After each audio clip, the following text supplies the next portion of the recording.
Pemerintah Iran mengeluarkan peringatan keras kepada Amerika Serikat pada 22 Januari 2026 bahwa seluruh pangkalan militer Amerika Serikat di kawasan Timur Tengah akan menjadi target balasan jika Teheran diserang.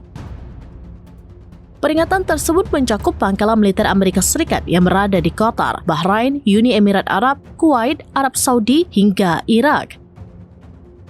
Menteri Luar Negeri Iran Abbas Araghchi menyampaikan bahwa sikap Teheran kali ini jauh lebih tegas dibandingkan saat perang 12 hari melawan Israel pada tahun 2025.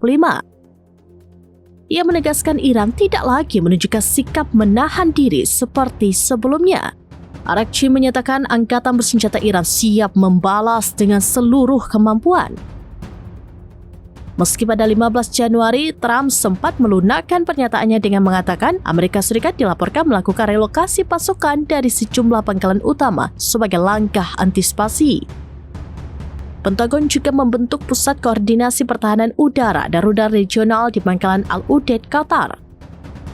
Seorang pejabat militer barat menilai rangkaian sinyal tersebut mengarah pada kemungkinan serangan yang semakin dekat. Iran menegaskan memiliki kemampuan rudal balistik dan drone yang mampu menjangkau seluruh pangkalan militer Amerika Serikat di kawasan.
Download Tribun X sekarang, menghadirkan lokal menjadi Indonesia.